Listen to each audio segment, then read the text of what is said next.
Здраво на сите, добре дојдовте во најновата 68 епизода на Јустинијан збори. Моето име е Ѓорги, јас со мене денеска повторно помал состав е Зорана.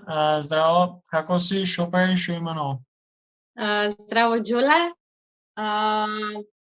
Нема ништо интересно ново со оглед на тоа дека повторно сме во полициски час и целото внимание насочено, верувам, и на сите останати студенти кои што не случаат на колоквиумската недела и на учењето. Така да верувам дека ова не е некој многу интересен период за било кој од нас, бидејќи самото време ни го наложи да биде тоа така. Така да се надевам дека понатаму ќе имаме малку поинтересни работи за споделување. Како си ти? Што има ново кај тебе? Добро прашање. Мислам дека навикнавме веќе полициски час да снимаме, ова кој одамна веќе 2 недели сигурно. Од кога се воспостави самиот полициски, апсолутно. Добро е, ја немам, за разлика може од тебе, колоквиум следна недела, така што тоа е добро. И онака, се спремаме да видиме што и како ќе биде и со подкастов и со останатите некои интереси што ги имам. И така, денеска, нели, од самиот настав може да видите, мислам, обично не ставаме епизоди у петок, ама сакавме неделава да ја истераме целосно од недела до недела со сите смерови на правниот факултет. И како што самиот настав кажува, епизодава е со колешки од односите со јавност. Имено само што завршивме со снимање на тој разговор со Евгенија Јанакиевска и Марија Стојанова, со кои што поразговаравме околу сат време, мислам дека траеше, за сите работи поврзани и со студиите, но и со имплементацијата на истите во животот буквално, и со компании, со политички партии, со институции. Ама пред тоа, као и во последнија неколку епизоди, Hot Seat Култон. Зорана, ај тебе ќе ти дам прва да идеш, кој е за тебе на Hot Seat за денешна епизода? За Hot Seat би рекла дека можеби е целата власт во Македонија и за тоа што го прави со вакцините. Бидејќи сметам дека сето ова можеше да се реши на подобар начин. Едноставно побрзо да дојдеме до вакцините, особено во овој период кога гледаме дека стварно имаме огромно зголемување повторно на бројката. И едноставно мислам дека би било многу подобро доколку би ги имале. Да, интересно е да се гледа целиот тој комичен процес, иако е трагикомичен, може и подобар збор. Баш пред некој ден видов дека, нели, ми она што зборавме порано, најавени беа и давани беа датуми со тоа кога ќе стигнат вакцини, колку ќе стигнат вакцини, не знам, на 4 јануари нели беше власта излезе со соопштение дека ќе добиеме 800.000 дози од Pfizer, а 5.000 и нешто ќе стигнат до февруари. Сега сме дека крај на март уште нема ништо такво. Ама, нели, не знам, немам веќе сила да коментирам и на овие теми. Мислам дека уопшто народот веќе нема сила ниту да го слуша тоа, едноставно што сака да знае само дека кога ќе пристигнат, дека едноставно имаат можност да се вакцинираат, а нели самиот овој муабет води кон тоа дека и да дојдат вакцините, колку ќе може сите што сакаат да се вакцинираат.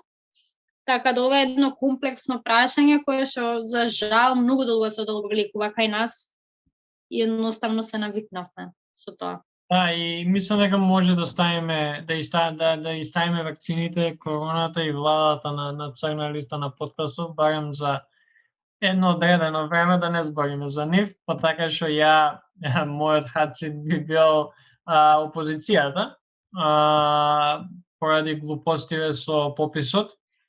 Не знам што е работата, као сваќам дека светска пандемија сме, сваќам дека има многу други држави кои ги одложиле нивните пописи, ама сваќам исто така дека ние можеби сме единствената држава во свет која што немала попис веќе 20 години, или скоро 20 години. Тоа е на некој тоа да му го кажеш, а да нема појма за каква држава станува збор, веднаш ќе знае за каква држава станува збор, веднаш ќе знае за какво шичал станува збор и на вистина е жално да ти се соочуваш со светска пандемија, а не знаеш колку луѓе имаш у државата, не знаеш колку луѓе треба да добијат вакцини, не знаеш колку луѓе уопште има кои се работоспособни, кои не се работоспособни, кои немаат кај да живеат, кои што не какви, не знам, има милион работи кои што ние немаме појма што се дешава и затоа сметам дека пописот треба да се направи. Ако можеше лани да има избори, може и попис сега и мислам дека нема да биде толку небезбеден тој попис, бидејќи, нели, ако беше проблемот да не ти дојат дома, може и у двор тоа да биде.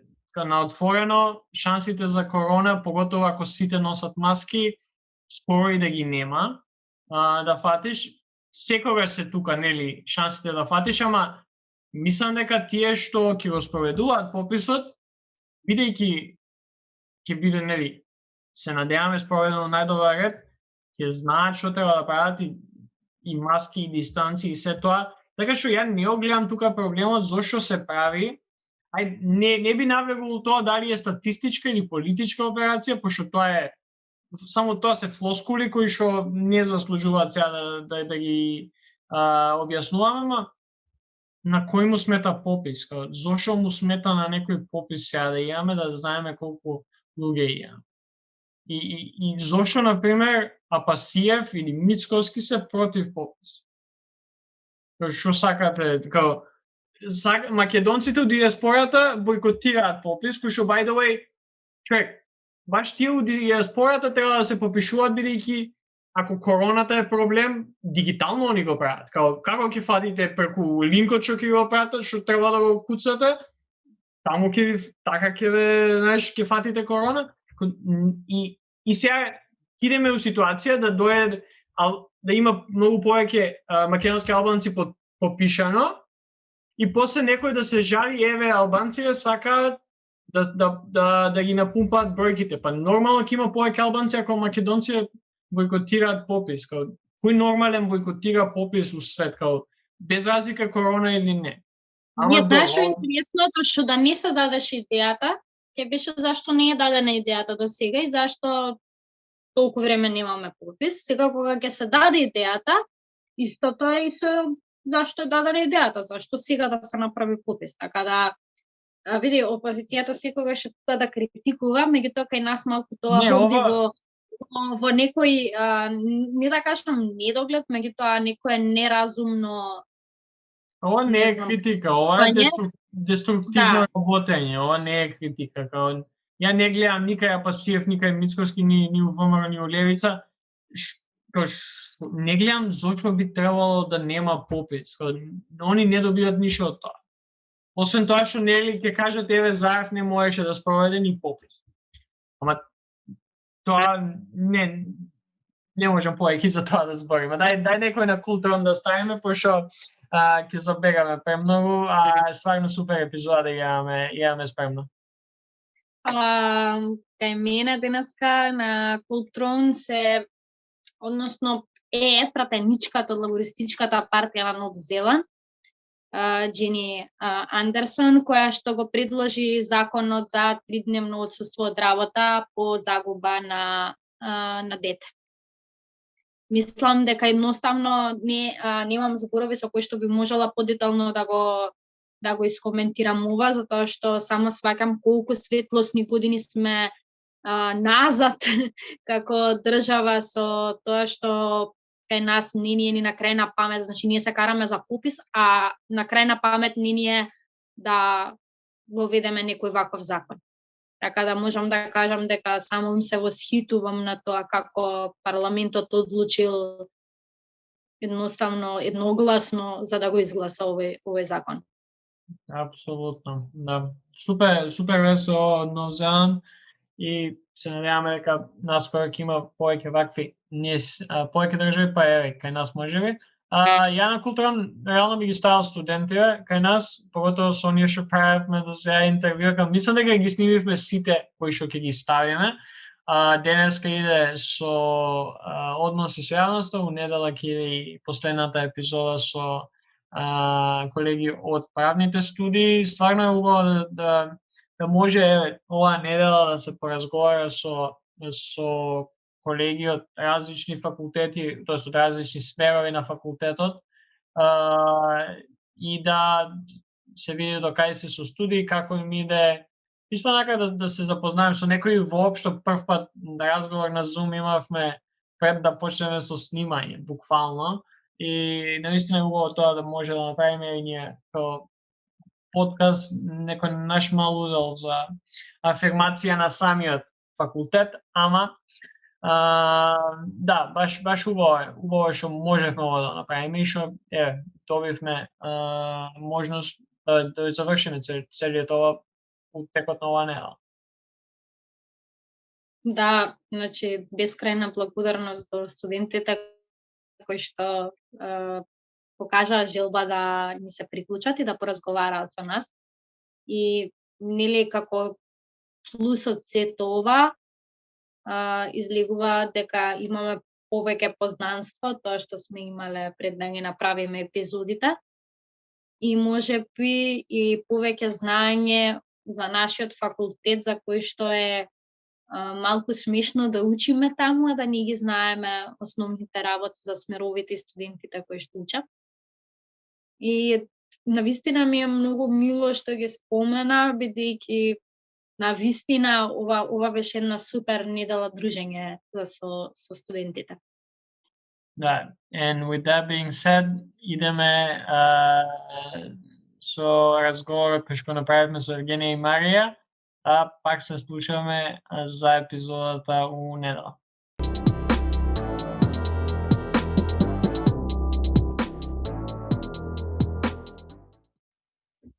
Здраво на сите, добро дојдовте назад во најновата епизода на подкастот Истинјан збори. Моето име е Ѓорги, а денеска трети поред ги имаме нашите колешки од смерот односи со јавноста на правниот факултет, Марија Стојанова и Евгенија Јанакиевска. Марија на додипломски, Евгенија на магистарски. Здраво колешки, како сме? Што правиме? Здраво на сите, здраво Ѓорги, здраво Евгенија и Зорана, здраво. Добри сме, еве, да се подружиме малку како вака колегијално сите колеги заедно. Вака навечер во карантин, полициски час, добро. Здраво и од мене, поздрав и до вашиот подкаст. Поздрав и до Марија и Зорана и се надевам дека ќе се дружиме во следниот час или помалку. Да, па ќе видиме. Мислам политички ние кои имавме, саат и пол зборавме, малце помалце со новинарите, што е доста чудно, ама не ме изненадува. Ја снимивме епизодата со правниците, они најмалце 40 на минути, па ќе видиме кај ќе завршиме со вас. Да, прво прашање ја што им го поставив на претходните колеги за кои што правевме ваков вид на епизода е зошто токму овој сме.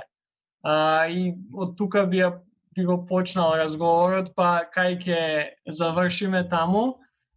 Зошто се одлучивте на токму за односи со јавноста и колку до сега факултетот или студиите ви ги оправдаа очекувањата кои можеби сте ги имале тогаш кога сте одлучувале односи со јавноста, што за постдипломски, што за додипломски и за почеток на студиите? Еве јас како абсолвент оваа година да започнам. Причина зашто сум се запишала на односи со јавност, најпрви имам многу голема љубов кон пишување и говорење пред јавност. И се мислев и помеѓу новинарство и односи со јавност, меѓутоа односи со јавност ми беше баш предизвик бидејќи не знаев што е. И така сакам да се запишувам на нови работи, да учам нови работи цело време и ми беше како предизвик да се запишам на тоа. И плюс беше сосема различно тоа што завршив средно. Завршив средно стручно и сакав малку и од друга сфера да се едуцирам, да се образувам и така започнав со направен, односно со јавноста, очекувањата, па бидејќи немав големи очекувања што ќе учам и како ќе биде сето тоа, не сум се ни разочарала, меѓутоа не ни имам нешто огромни пофалби, бидејќи сепак е факултет како и сите други. Вака очекувања за тоа дека немаме пракса и практично тоа што го учиме не можеме да го прикажаме и тоа би зборала подоцно. А вака други, добре, мислам дека секој факултет супер, со колегите навистина функционираме многу супер. 25-26 колеги сме, така што е окей сега за сега. За мене искрено многу ми е тешко да го одговорам ова прашање, зашто сум го направила изборот. После студиите по новинарство на прв циклус, некако ми беше природно да продолжам во областа на комуникациите. За очекувањата, сосема ми беше и на мене јасно каде и зошто се запишувам и што да очекувам, така што имав реални очекувања. Да, интересно ми е и ова прашање го поставив на сите. Пошто баш ме интересира, направен факултет сме, има различни смерови, не е само правните студии. Колку правните студии има влијание до сега кај вас во она што го учите? Дали тоа е предметите кои што ви се задолжителни, кои што се правни или едноставно наставата и материјалите кои што преовладуваат од правните студии? Дали и тие се присутни и на односи со јавност? Па да, присутни се. Некако има и од таму, има и од политички студии, има и од правни, има и од новинарство, имаме од сепа нешто. Меѓутоа, бидејќи е правен факултет, повеќе се алудира на правните предмети и професорите од правни студии што си имаат нели своји некои поголеми очекувања и бараат повеќе од нас и сега ние учиме нешто друго, не сме правници, не учиме право и сето тоа, иако имавме во ведва право и тие некои политички предмети. Меѓутоа, барањето кои што ние треба да ги извршиме се многу поголеми од што ни ги бараат професорите од нашата студија, значи од стручните предмети што не се. Тука е малку да има влијание. Меѓутоа некако и не можам да дадам конкретен одговор на прашањето, на ова прашање. Правните студии, да, влијаат секако, поврзани се нормално, треба да си ги знаеме сите правата, законите, нели, кои што можеш да зборуваш, како што сето тоа, ама мислам дека пак треба да се посветат малку и влијание на другите постручни предмети и пракса да имаме, значи да се запознаеме со другата страна на факултетот, не само со правните студии. Секако дека има влијание со самото тоа што се под правниот факултет. Меѓутоа тоа не се непотребни предмети. Имаме предмети и од правните студии, од политичките студии и економски предмети и јазици и за еден еве од додипломски студии за еден новинар, меѓутоа понатаму и за еден менаџер по односи со јавност, многу е важно да има и широки и длабоки познавања. Знаењата кои што понатаму во иднина ќе ги употреби тој менаџер како професионалец во својата област, не се црпат само од еден или два или пет стручни предмети, туку се црпат од сите предмети кои што се изучувале претходно и тоа на крајот на факултетот е само основата од која што треба да започне тој млад професионалец во иднина да се гради, така што има влијание, нормално дека има влијание, особено со тоа што и на факултетот му треба и млад кадар, нели ангажирање на нови луѓе на факултетот и до екипирање на студиите, меѓутоа дефинитивно тие предмети се потребни.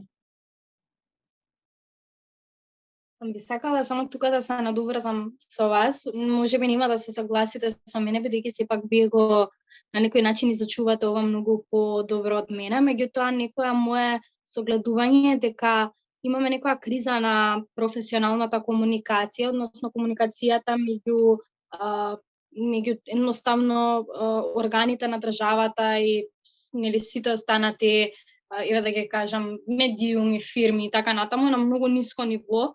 И некако многу ме радува тоа што сте повеќе студенти, бидејќи стварно гледам напредок во тоа како комуникацијата треба да изгледа, нели доколку работат на сите тие места луѓе кои што се стварно обучувани во тоа како треба да изгледа комуникацијата со другите страни. Ова е само една моја, нели, сепак ќе кажам забелешка општо за комуникацијата во јавноста што ја имаме сега во државата. Комуникацијата со јавноста не е само слаба страна на институциите, таа е слаба страна и на многу компании. Тоа можеме да го забележиме секојдневно на социјалните мрежи, каде што се посочуваат лоши примери и едноставно нејасно е што значи менаџер по односи со јавност, што е комуникацијски офицер, што е новинар во компанија каде што има издавачка дејност, што е дигитален маркетер, советник за односи со јавност, менаџер на настани, лице задолжено за протокол, портпарол на институција или компанија. Но многу често тука и графички дизајнер дури се меша, па на еден оглас може да се забележи кога бараат пиар, се наведени многу врски кои не се од делокругот на менаџерот по односи со јавност, или уште повеќе се свои засебни професии веќе. Значи дури и дигиталниот маркетинг не само што е засебна професија, туку има и подпрофесии кои што се засебни, значи различни специјалисти кои што се занимаваат само со Facebook, само со Instagram и слично. Да, пиарот треба одредени познавања на некое основно ниво од програми и апликации за дизајнирање, креативи, за едитирање на видеа и слично, но дизајнерот, да речеме, има комплетно издвоена професија која што не може да ја работи некој кој е пиар, но исто така и дигиталниот маркетер има свои комплетно издвоени квалификации. Значи, тоа не треба да го работи една личност, туку треба да биде цел тим од пиар, дизајнер, маркетер. И токму затоа потфрлаат многу компании и институции, затоа што сите овие работи ги гледаат дека им се потребни само во едно лице, кога всушност станува збор за цел тим. Дали, например, сето ова може да го поврзаме со тоа дека имаме изобилство на лажни вести? Дали доколку го примениме сето ова кое што вие го зборувате, можеме да кажеме дека ќе се намали тоа ниво на лажни вести кое што кружи? Па, конкретно за лажните вести, јас не мислам дека се е некоја грешка во работењето, туку мислам дека однапред утврдена стратегија по која што се движат пред се одредени медиуми кои што профитираат од тоа. Така што дефинитивно да, доколку имаме професионалци од областа кои што не би го работеле тоа, меѓутоа тоа тука има профит во лажните вести, има манипулација со јавното мислење, едноставно тоа е план кој што е добро осмислен и не се случува стихино, туку се случува планирано. Кога сме веќе на темава, кои се, и за Марија и за тебе, Евгенија, кои се оние митови кои што постојат едноставно кај обичниот граѓанин за односите со или пиар, кои што уопште не се точни, и тоа што го учите и тоа ако сте имале можност веќе да бидете од тој некој дел да поработите на односи со јавност? Па, пред се најголемиот мит е дека е тоа пропаганда. Иако се повеќе се работи на тоа дека не е пропаганда, туку дека е едноставно градење на однос со јавноста или со оние кои што се луѓе кои што се групи на луѓе кои што се потрошувачи. Но исто така мит е дека пиарот треба да биде некој кој што се појавува во јавноста. Јас мислам дека пиарот треба да биде сосема комотен и помирен, дека тоа е човекот кој што треба да работи позади завесата. И не треба да се знае секогаш неговото лице, неговото име, едноставно тој треба да биде комотен, да ги креира плановите и стратегиите, а потоа некој друг да работи по тој план и стратегија и да го сработи тоа што е планирано. Значи, кај нас често луѓе кои што биле новинари или луѓе кои што биле од јавната сфера, понатаму се одлучуваат да продолжат да градат својата кариера во односите со јавност, и се навикнати постојано да се појавуваат во јавноста, меѓутоа во јавноста треба да се појавува оној кој што е менаџер на компанијата или лицето кое што е задолжено за комуникации со јавноста, да се појавува пред јавноста во една компанија, или пак портпаролот во една институција, или пак министер или директор во една институција, меѓутоа тоа не треба да е пиарот треба навистина да е комотен и да сака да работи позади завесата и да знае дека нема да ги заработи аплаузите. Потполно се согласувам со колешката, и јас сум ги сретнувала тие митови. Исто така, низ овие 3 години студии што сум студирала, често пати кога ќе кажам што студирам, знаат да прашаат луѓето: "А, да, тоа е нешто како секретарка?" Не, значи не, нема никаква поврзаност или не знам, многу од луѓето не знаат што е тоа односи со јавност и што всушност представува. И мислам дека колешката Евгенија многу убаво објасни, баш со точни зборови објасни што всушност представува односи со јавност и како тоа треба да се гледа. Не е малку, не е мала професија, не е нешто малку, меѓутоа многу значи, е голем дел од животот, општеството е голем дел.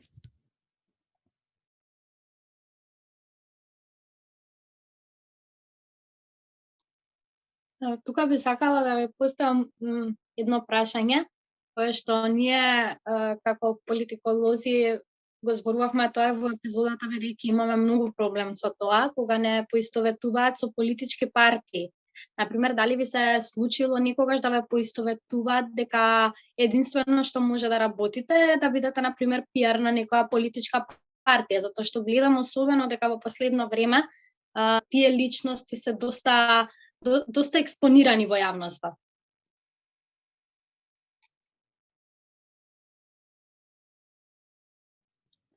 Па да, денес цело време се експонирани тие личности, пиар на влада, пиар на овој на оној.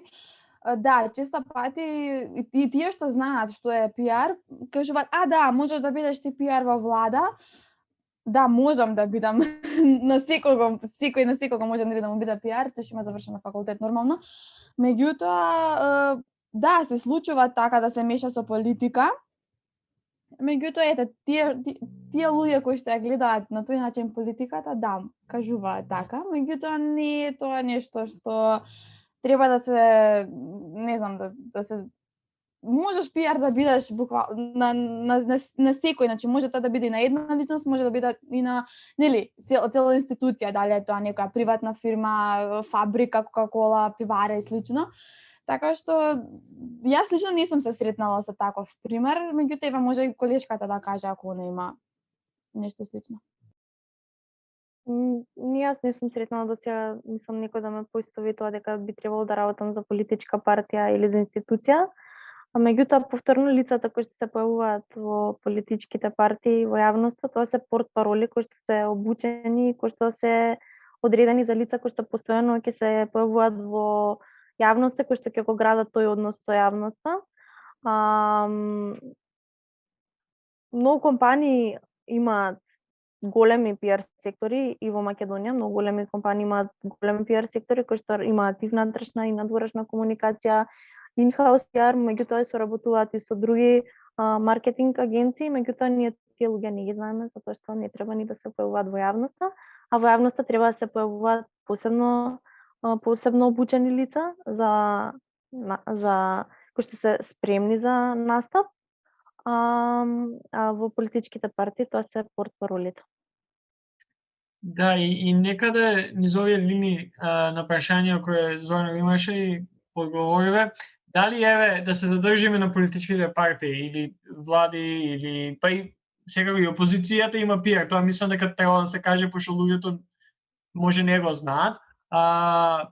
Дали сметате дека е важно тој што го работи пиарот на, еве да кажеме, едната партија, треба да има исти убедувања и да верува уствари у програмата или идеалите на истата партија, или пиарот е нешто сосема различно кое не можеш ти уствари да биеш и член на партија, не можеш ни да веруваш у тоа што го кажеш, туку можеш да си ја завршиш работата. Па мислам дека во земјите каде што е поразвиен секторот односи со јавност, мислам секторот односи, кој што се поразвиени односите со јавност, дека не е толку важно личноста која што работи да ги има истите убедувања, меѓутоа мислам дека тоа е личен став и лично убедување доколку можете да се абстрахирате од она што го работи одредена компанија и се уште да работите за неа, а не се согласувате со одредени постапки или пак за политичка партија или пак за институција, а сепак се работите добро работата. Океј, меѓутоа океј доколку мислите дека истите убедувања со политичката партија или институцијата или компанијата дополнително ќе ви дадат мотив за поуспешна работа, и тоа е окей.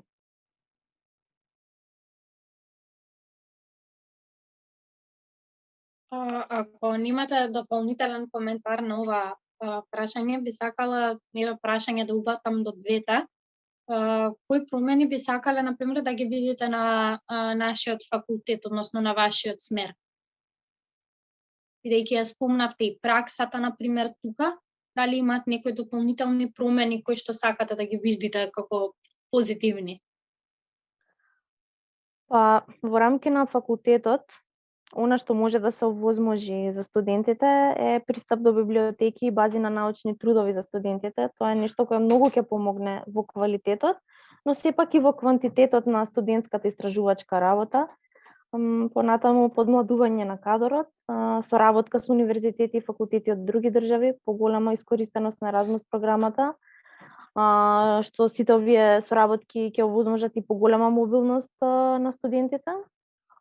Тука е и процесот на дигитализација според мене, меѓутоа тоа е прашање кое треба да се реши на ниво на универзитетот. Ваквата дигитализација се разбира ќе овозможи лесен, брз и едноставен пристап до услугите и информациите на факултетот, но и навремена, еве од аспект на пиар, навремена двонасочна комуникација со студентите, кои што се корисници на тие услуги, понатаму поголема кампања во текот на целата година која ќе ги таргетира и информира учениците од средните училишта кои што немаат добри програми за професионално насочување во иднина. Понатаму поголема видливост на факултетите кои што се дел од Јустинијан I. И со тоа би се зголемил и бројот на студенти кои би биле идни политиколози, менаџери по односи со јавност, новинари и слично. Исто од пиар аспект, зголемена видливост на социјалните мрежи, еден модерен, современ пристап кој ќе ги користи алатките и јазикот со кој се допира до студентите и до младите. Може би да се размислили за издавачка дејност која е во рамки на факултетот, понатаму културен центар, адаптиран простор за студенти, кој што ќе овозможи дружење и социјализација во времето кое го поминуваат на факултетот, а надвор од рамките на предавањата. И мислам дека е важно и продолжување на работните часови, со тоа што би се намалил и бројот на студенти кои чекаат ред во читалните, а би се зголемила искористеноста и на читалната на правниот факултет и би се зголемила и флуктуацијата на студентите. Па тоа би било тоа. Мислам дека со ова е потребно на сите факултети и дека генерално истите работи се потребни. Се согласувам потполно со колешката, мислам дека наброим многу работи кои што навистина ни се потребни на факултет. И тоа што пракса нема, повторно би кажала, значи тоа е еден главен дел, бидејќи ние тоа го учиме, меѓутоа немаме каде ни да го покажеме, ниту пак нели практично да го представиме и да го научиме. Така што мислам дека факултетот стварно може да се посвети, не треба нешто многу нели да се вложува, туку доволно е со малку труд, а ќе добиеме многу како студенти и ќе бидеме поспремни утре практично да го пренесеме тоа знаење. Да, Ово може повеќе нели за Евгенија прашање колку за Марија, ама мене ме интересира, мислам, може имам некоја представа, ама за оние кои што не би знаеле. Можете да ни кажете која е разликата помеѓу новинари односно со јавноста, бидејќи многу често И Евгенија, ти сама спомна, као новинари стануваат оние кои што ги водат односите со јавноста на институции, на политичари, па и на компании реално. Која е разликата помеѓу еден новинар и студиите на односи со јавноста и сето она што доаѓа со таа титула? Прво, мислам, не сакам да бидам погрешно сватена, јас немам проблем некој кој што бил до вчера новинар или да се пренасочи и да работи односи со јавност.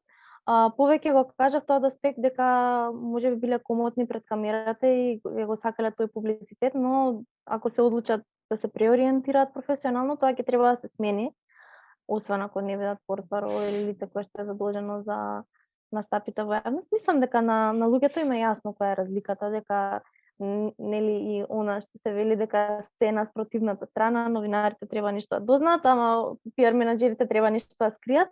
Меѓутоа се разбира не, доколку се работи етички и општествено одговорно, дефинитивно треба да се работи максимално транспарентно во рамки на компаниите. Па едноставно новинарите работат во медиуми, значи менаџерите по односителност не работат во медиуми, работат во институции и само една од нивните задачи е информирање на јавноста, онака како мислам баш класично информирање на јавноста со пресконференции и слично. Се останато се разбира е поврзано со таа активност, меѓутоа вклучува многу други работи, креирање на комуникацијски стратегии, на планови, на естетика, на работење на компанијата и како ќе се представи во јавноста. Меѓутоа, наистина мислам дека е јасно, има голема разлика со тоа што во многу држави на факултетите се изучува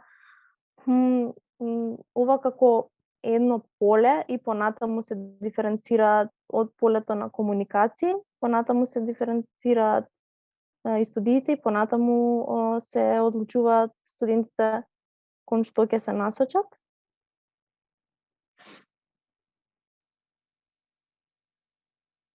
Добро, уште едно прашање кое станува збор пракса и колку факултетот, немањето пракси, колку факултетот и студиите ве спремаат за самата работа. Ако имат, мислам, прашањето е along the lines, дали сте имале можност да го работите тоа што сте го студирали и доколку да, колку самите студии ви помогнале у начинот на кој што се работи и на кој што вие сте имале можност да направите тоа?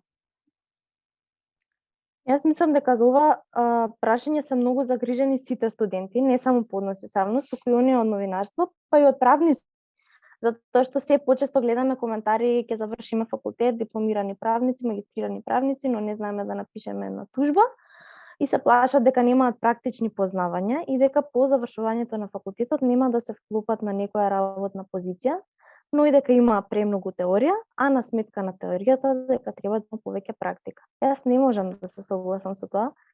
Впрочем, и тоа е суштината на високото образование, да ве подготви теоретски, да ви ги прошири и да ви ги продлабочи знаењата. Да речеме, работењето во една компанија се учи за многу кратко време. Секоја компанија или секоја институција треба да има онбординг период од месец, 2 или 3, каде ќе ги подготви нововработените на културата, на начинот, на темпото на работа во таа компанија или институција и на целиот работен процес. Така што повеќе е проблемот во работодавачите, кои несоодветно ги примаат новите кандидати, отколку во недостатокот на практика. Да, практика треба да има, меѓутоа дополнително на она теоретска подготовка на факултетот, затоа што тоа е нужно. Например, еве, можете еден студент по право да го обучите да пишува тужби, но што ако сака да работи во граѓански сектор како правник? Тогаш треба и него да го научите како да менаџира со еден проект. Значи, не може да има некои основни познавања и од новинарството, и од односите со јавност, и од правните студии, кои што треба да се знаат, како да се напише новинарски текст, една статија, како да се напише соопштение до јавност, покана до медиуми, меѓутоа тоа се многу технички работи.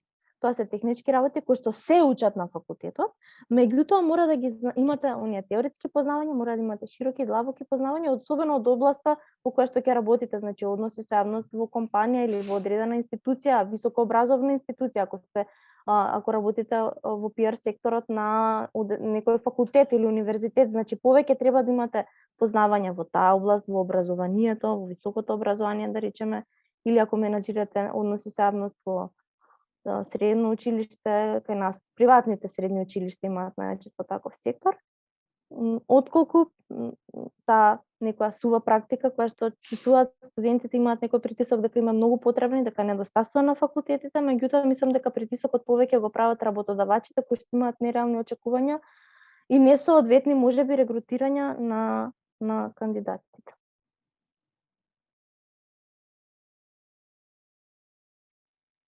Дечки, јас би сакала да ве прашам уште нешто поврзано со факултетот. Повторно ќе се навратам на проблемите, например, кои што ние ги имавме на нашиот смер. Например, ние и јас и Ѓорги се согласивме дека, например, ние имаме страшен проблем со литературата, односно со тоа какви се преводите, дури некои од книгите се малку хаотични и така натаму и така натаму. Дали, например, како смер добивате задоволителна литература, дали се окей книгите, дали имате добри материјали за учење? Па јас би се согласила со тебе, Зорана, и со вашиот проблем, да и ние го имаме тој проблем. Книги имаме по некој предмет има скрипти, да, има и книги, меѓутоа да, преводи има, се знае некои книги да имаат многу лош превод и да треба да учиме од предавања, што во мој случај мене ми одговара бидејќи јас така и учам, меѓутоа имам многу колеги кои што не учат од предавања, кои што им треба литература. И така што да, имаме, ние се наоѓаме со тој проблем и има еве некои професори кои што пример ќе ни напишат, ќе ни дадат некој дополнителен материјал од кој што може да се разбере, да се прочита, да се научи. Сега не знам како е на мастер, меѓутоа ете да и ние се наоѓаме со таков проблем. Ова е проблем на сите факултети. Извини. Не, слободно. Како што кажав, мислам дека сите факултети се соочуваат со овој проблем, особено што ние сме генерации кои што повеќе ни е комотно да учиме и да читаме на англиски отколку на српско-хрватски. Меѓутоа, навистина мислам дека доколку имаме бесплатен пристап до бази на научни трудови, библиотеки како студенти, значи институционален пристап на универзитетско ниво, дека би ги решил проблемите и професорите би биле покомотни да ни наведуваат стручна литература од повеќе автори, доколку што би имале ние бесплатен пристап, или некои студентски пакети кои што би биле попристапни со цените, отколку сега што дури не можат ни да предложат некоја литература, пошто е навистина искапа и слично. Мислам дека е нужно да имаме пристап до тие бази на научни трудови. Да, се согласувам. Јас би се надоврзала тоа дека, например, се и ние имавме еден таков предмет македонски јазик и стилистика, кој што по предметот ние сами требаше да си докопираме додатни материјали, што мислам дека тоа ја зголемува нели самата цена во студирањето и самата цена, значи на нели сите тие трошоци кои што ги имаме, кои што ги даваме за студирање. Така што мислам дека и тука треба малку да се обрне внимание дека ако веќе нели имаме додатни материјали, малку или да се стимне цената или нели тоа да биде бесплатно или не знам, да се најде некоја решение за да биде и полесно студирањето, сепак нели не се сите во можност да даваат додатни да имаат додатни трошоци на такви материјали. Исто така кога веќе се задржавме баш околу нашиот факултет и студиите, мене например нешто што многу ме пречало е тоа што нели нормално бидејќи правниот смер е најголем смер, да кажам најмногу се рекламира.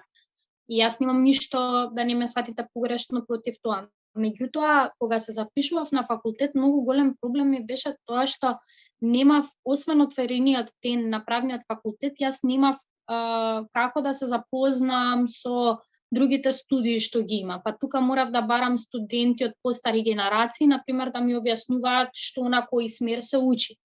Ова е само некој личен мој коментар и например до тоа дека би ја зголемила јавноста во работата, не во работата, едноставно како изгледаат навистина студиите и можеби тоа е уште еден поттик зашто ние го правиме овој подкаст, бидејќи знам многу студенти кои што немаат ниту појма дека например постојат политички студии на англиски и на македонски и не знаат воопшто што се изучува. Така да, овој разговор со вас баш и затоа можеби најмногу го цениме, бидејќи стварно се запознаваме и со помалите смерови на правниот факултет и секако и со нивните предности, но и со нивните мани. Дали можеби некогаш сте размислувале на тоа како да го поттикнете едноставно разбирањето за тоа што значи односи со јавноста на правниот факултет?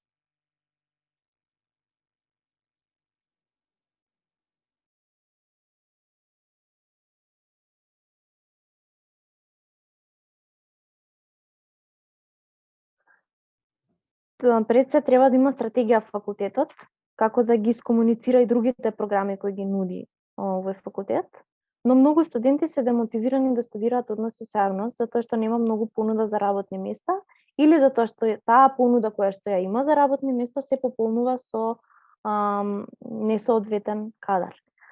За новинарство се демотивирани од состојбата со медиумската сфера, за политички студии бидејќи се поистоветуваат со политички партии, а безбедно е да се оди на правен факултет, бидејќи наистина може прилично лесно да се најде работа со пристојна плата.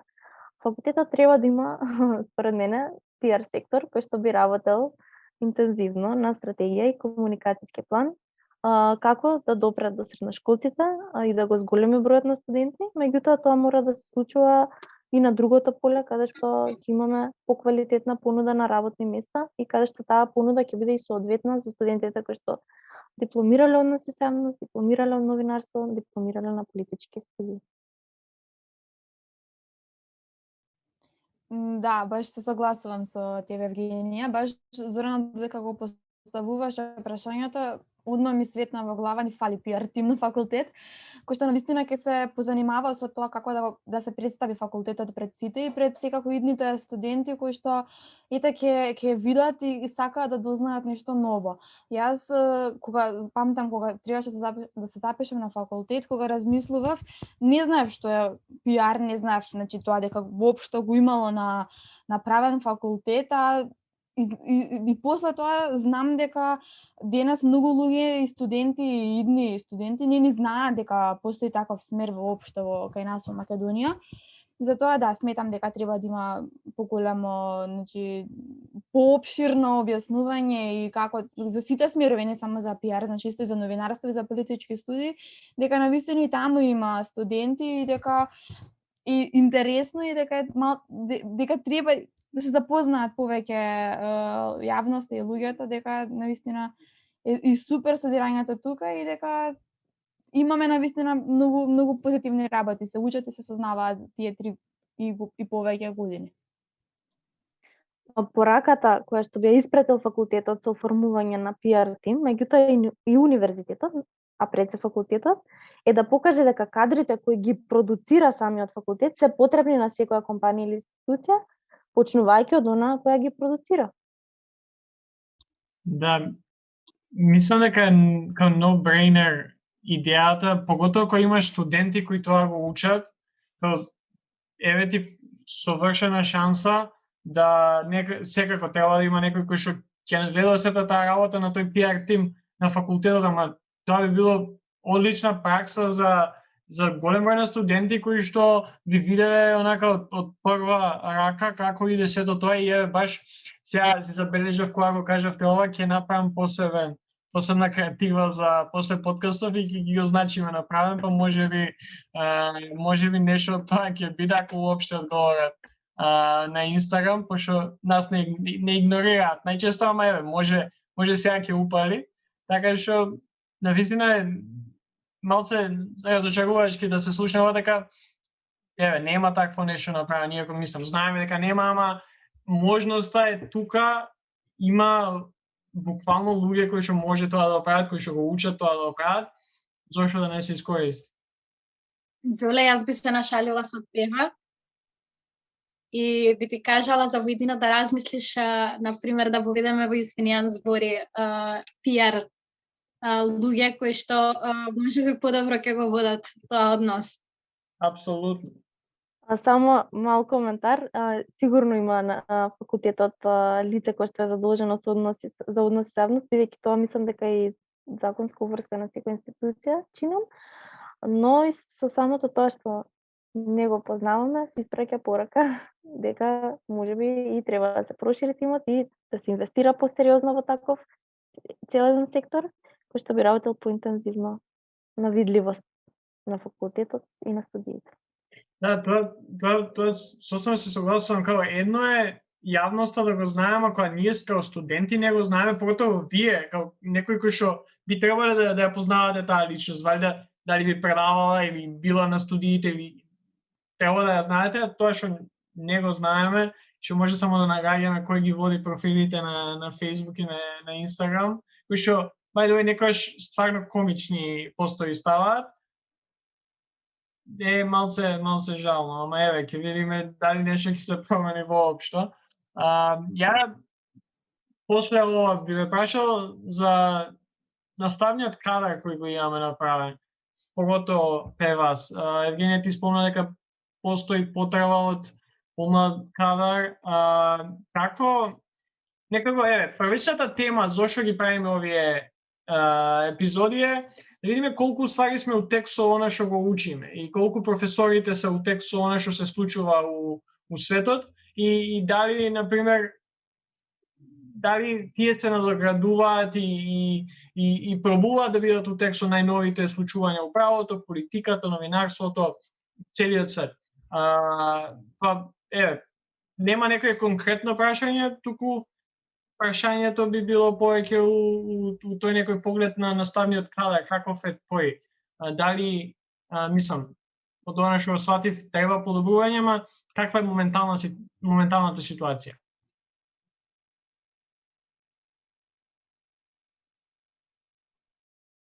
Во образованието и во основното, и во средното, и во високото образование во нашата држава мора многу повеќе да се инвестира.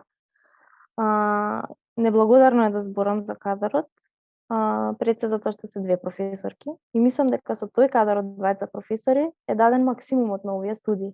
Затоа ја гледам и потребата од тоа да се инвестира во нов кадар, во помлад кадар кој што ќе им помогне и на тие професори, меѓутоа и кој што ќе го едноставно ќе ги прошири студиите и полесно ќе овозможат и полесно да функционираат тие студии.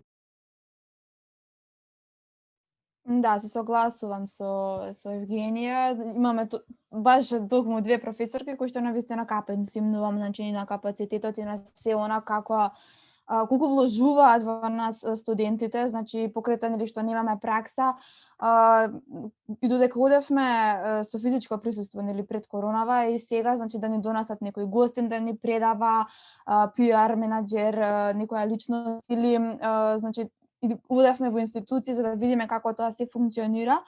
Така што да, од професорите максимално вложување, меѓутоа тоа се само два професори, а навистина имаме потреба од нови, имаме потреба од луѓе кои што навистина ќе вложуваат во нас самите студенти, кои што нели подоцна ќе се изградиме како личности и ќе ни се отворат уште повеќе видиците за уште повеќе нели да работиме на себе и да знаеме каде тераме со животот. На крајот од ова што вие две го заклучивте, би сакала само да се надоврзам на вас, дека на крајот на краиштата нели не е питан бројот на професорите, туку питан е нивниот квалитет, затоа што секако доколку верувам во тоа дека се врвно професионални во тоа што го работат и многу сум среќна поради тоа, бидејќи сепак на крајот тоа е најважно. И би сакала како последно еве од мене да ве прашам кои промени би сакале да ги видите во општеството општо вие начнавте нешто од ова прашање, меѓутоа еве од ваша лична перспектива за вашата професија, што би сакале како промена да видите во нашето општество? Па најпрвен би започнала со тоа малку свеста на општеството да биде малку покрената. Значи сепак живееме веќе во 2021 година кога нели навистина треба да знаеме веќе сите што е односи со јавност, што е пиар. И не само за тоа, туку и за многу други теми. Ова е нели тема на разговор која што може да трае уште многу долго. Меѓутоа, да, треба да се јавноста малку, луѓето малку да се свестат, всушност, нели, што е тоа и што се ние можеме да направиме. А исто така и значи оние кои што се нели работодавци, како што кажа колешката, навистина треба малку и од нив и од нивна страна, бидејќи ова е обострано, значи ние како идни луѓе кои што ќе бараме работа, меѓутоа и тие кои што даваат работа треба малку и да погледнат, значи да не дадат повеќе нели време за пракса, да научиме, бидејќи сепак тоа е обострано. Колку ние ќе вложиме во себе за да бидеме менаџер по однос со јавност, сепак треба и тој кој што ќе ни ја даде таа работа да вложи во нас. Не е само ние да научиме, без разлика дали сме имале пракса или не, не е само ние сме научили, ајде сега готово, денеска почнувам. Не, туку треба тоа да биде обострано со вложување максимално, за да има нели добар успех и да се крене малку со општеството погоре. За промените, мислам дека промените во општеството, не само во нашето, во сите општества се прифаќаат многу тешко. Има многу голем отпор на промени. Луѓето тешко се прилагодуваат на тие промени, не само во општеството, не само во државата, туку и во институциите, во работните места, во компаниите. Но треба да се знае дека тие промени се многу возможни. И тие промени доаѓаат токму од образованието, затоа и тука треба да се инвестира без резерва. Во однос на односите со јавност, мислам дека е добро да се види промената, многу повеќе компании да прифаќаат млади луѓе кои што се без искуство пред се, да се навикнат на тоа, затоа што во развиените држави, кои што се пример, кои што ги гледаме и ги посочуваме секогаш како примери, се огледуваме на нив и се развиваме како нив, прифаќаат млади луѓе и го гледаат нивниот потенцијал, а не нивното работно искуство и нивните вештини до тој момент, туку го гледаат нивниот потенцијал и потоа ги градат и инвестираат во нивниот професионален раст и развој и им овозможуваат напредок и професионален, меѓутоа и личен, и се разбира, посакувам работодавачите во нашата држава да овозможуваат на своите вработени еден здрав баланс помеѓу професионалниот и приватниот живот, затоа што така имаат посреќни и позадоволни вработени кои што понатаму и многу подобро можат да работат и да носат и нови промени во работното место. Да, и еве, пред да го завршиме овој разговор, јас само би ве прашал дали има нешто што заборавивме и дали имате вие некој прашање за нас. Бидејќи вие сте направиле до сега интервјуа и со правниците и со студентите по новинарство, навистина мене ме интересира кој е вашиот став по однос на прашањето кое го поставувате помеѓу балансот на теоријата и практиката кој се нуди на факултетот. Дали мислите вие дека треба да има помалку теорија? Со оглед на тоа што вие доаѓате од политички студии. Да, мојот одговор може ќе биде премногу онака стереотипичен за политички, ама стварно мислам дека праксата е потребна, иако не толку колку што може некој просечен студент моментално мисли и бидејќи нели тоа е еден од проблемите кои што нон-стоп се збори.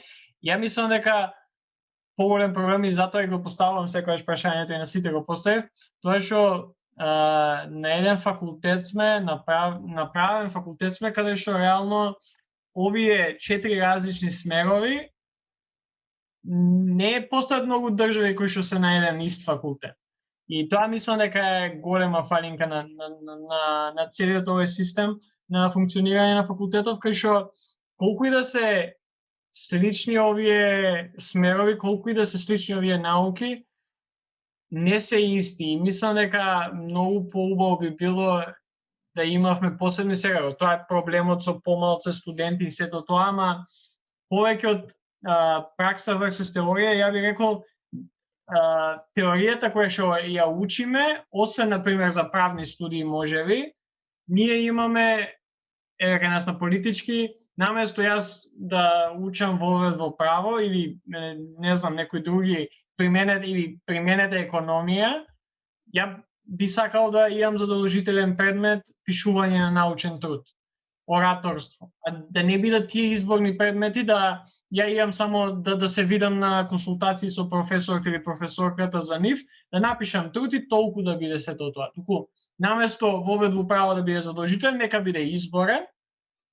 Дајте ни пишување на научен труд, бидејќи таков нема. И мислам дека тука не сум повеќе, например, да кажеш пракса отколку теорија, туку проблемот ја го гледам со теоријата која што ја учиме, треба да биде апдейтирана и треба да содействува со она што е смерот буквално. Ништо против ни професорите, ни материјалот кој што го учиме, нели од правните предмети, ама на крајот на денот ја као не знам, еден ден можеби некој аналитичар, ако не знам како да се изразувам на телевизија или како да напишем еден труд кој што тоа ќе ми биде работа, можеби некој ден, тука го гледам најголемиот проблем кога станува збор по оваа тема, поготово по теорија. Се согласувам, особено за предмет во кој што ќе се изучува методологијата на напишување на научен труд, особено што ние се сретнуваме во текот на дури на додипломските студии со пишување на научни трудови за одредени предмети, еве семинарска работа, меѓутоа сепак и тоа има одредени принципи кои што треба да се пишува, а ние го немаме дури до трет, мислам дека циклус тој предмет. И јас можеби тоа заборавив да го кажам, се согласувам дека треба да бидат издвоени факултети. Во многу држави правниот е само правен, политичкиот најчесто е ако го немаат како издвоен факултет под филозофски, многу често можеме да го сретнеме. Факултетите за комуникации, бидејќи се почесто се напушта оној принцип на студии по новинарство, се уште постои журнализам на многу факултети, меѓутоа е од областа на комуникациите. Тоа се и различни факултети, нели? И тоа претопување кај нас, што веќе ни е природно на сите студенти, од правни, од политички, од односи со јавност и од новинарство, ни е веќе многу природно. И затоа ги гледаме и студиите како слични, затоа што сме навикнати на тоа. Тука еве јас ќе се приклучам на ова прашање. Мене пред се би кажала дека ми е многу драго за еве што добивме идеја да снимаме вакви подкасти, повторно ќе го нагласам тоа, затоа што сметам дека иако ете на крајот на криштата до пред една година се наоѓавме сите на исти кампус, некако не тешко идеше тоа запознавање меѓу студентите од различните смерови, некако секој си се држеше до својот смер, па затоа ми е многу интересно што еве токму и вака се запознаваме со студентите од различните смерови. И мислам дека доколку се зголеми нашата комуникација и доколку повеќе разговараме за тоа кои се проблемите и кои реформи би можеле да ги понудиме, како и тоа кои се придобивките од нашиот факултет, би добиле едно многу подобро образование, бидејќи секако доколку се слушне гласот на повеќето, многу полесно може да дојде до реформи. Исто така би се надоврзала на тоа што го споменавте вие двајца, дека стварно ни недостасува говорење и пишување како еден предмет, затоа што кога почнавме со снимање на овој подкаст, бидејќи се приклучив многу подоцна и кога првите неколку пати се слушав како зборувам од страна, стварно ми беше многу чудно и ден денеска си забележувам некои грешки кои што можеби доколку претходно сум имала некој таков предмет, многу полесно ќе ми било изразувањето дали на подкасти, дали нели нормално понатаму ќе имаме и изразување, сега имаме изразување пред професори кога одговараме, често знаат да ни замерат на начинот на кој што ние се изразуваме, понатаму тоа ќе треба да го правиме можеби и пред предпоставен или пред група на луѓе како политиколози, како аналитичари, мислам дека за нас тоа би било од голема корист ако се воведе. Истото важи нели нормално и за односи со јавноста како смер. И би се надоврзала само за оној дел кој што го спомнавте за теоријата и праксата, дека јас стојам секогаш на тоа дека тие се зависни едно со друго, едно без друго едноставно не можат, теоријата без праксата или праксата без теоријата. Меѓутоа, мислам дека постојано треба да се прави некаков апдейт на теоријата која што ја имаме. И особено повторно ќе нагласам тој дел на преведување и на преведување литература за мене нели доста искрено лош, бидејќи некако многу повеќе ценам да имаме трудови кои што ќе бидат напишани од наши професори, од наши автори, затоа што мислам дека многу полесно ќе се пренесе и разбере пораката која што требала да биде кажана. Да, најлошо е кога од македонски на англиски ќе ти дадат да учиш, а ти си има премногу добри материјали од англиски јазик да не мора да преведуваш тоа што професорот на македонски го има напишано.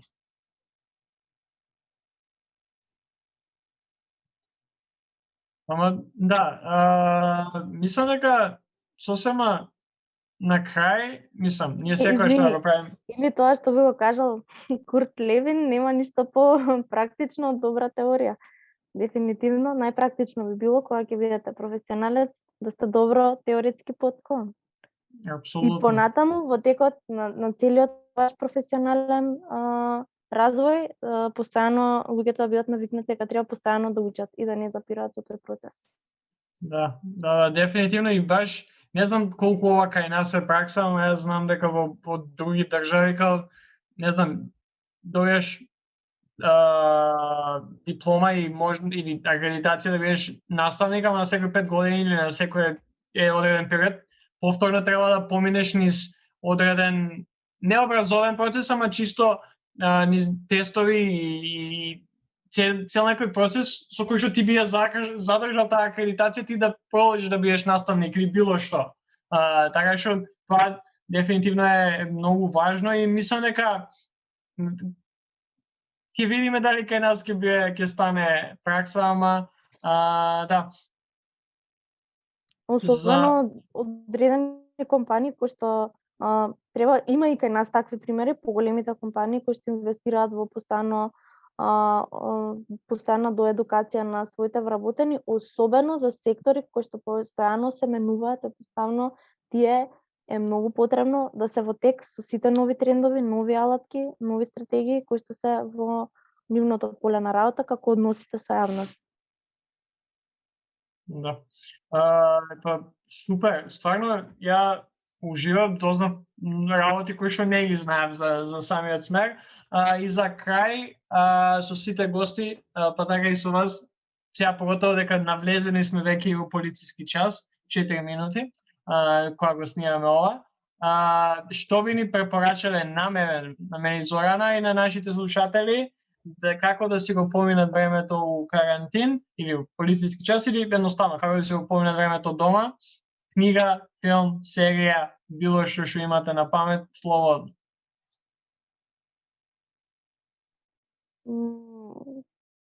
Книга која што можеби последна прочитав и би ја препорачала, Мандарините од Симон де Бовар. Јас мислам дека и многу луѓе почнаа и да се ежат, дека нели на почетокот на карантинот сите дававме некакви препораки како да си го поминеме времето, а луѓето едноставно треба да бидат оставени на мира, да бидат депресивни и тажни, затоа што тоа е премногу тажно што се случува. Така што окей и ништо да не прават, окей да прокрастинираат и да стагнираат. Меѓутоа еве препорака за книга од мене, Мандарините, прв и втор дел од Симон де Бовар. Еве кога веќе сме кај книгите, јас би дала предлог да слушателите 40 правила на љубовта од Елиф Шафак. Е многу добра книга, баш е интересна и тој како предлог мој би го дала. Исто така би се надоврзала да кажам дека иако сме во пандемија, јас секогаш сум многу голем позитивец и секогаш гледам на позитивната страна. И им препорачам на сите слушатели, секако на вас, секогаш да бидете позитивни, да имате позитивни мисли и позитивна енергија, бидејќи тоа е нешто кое што може да ни помогне да одиме понатаму во животот.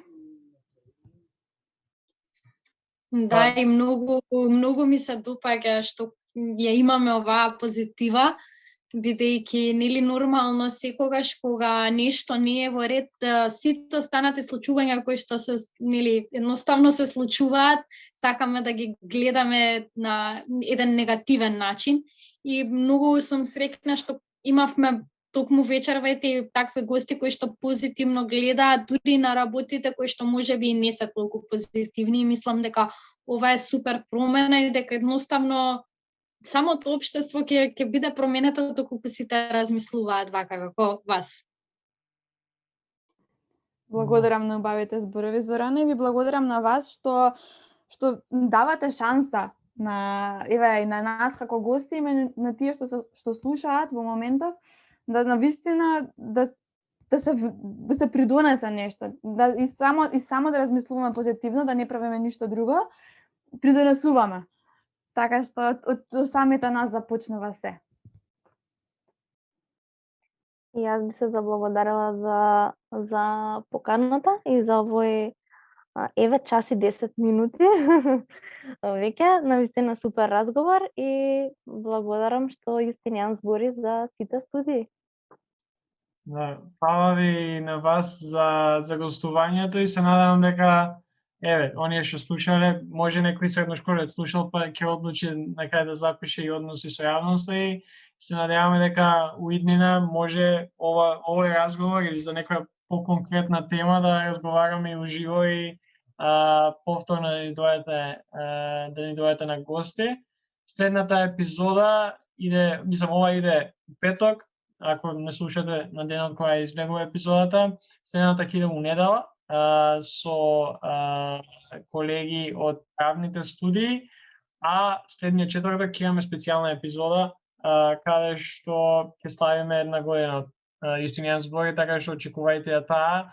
Ја снимавме уживо, мал тизер за епизодата и беше доста интересно за прв пат уживо да снимиме епизода, ама за тоа следниот четврток, а до тогаш останете здрави, не фаќајте корона, не идете у кладилници и слушајте Јустинијан збори.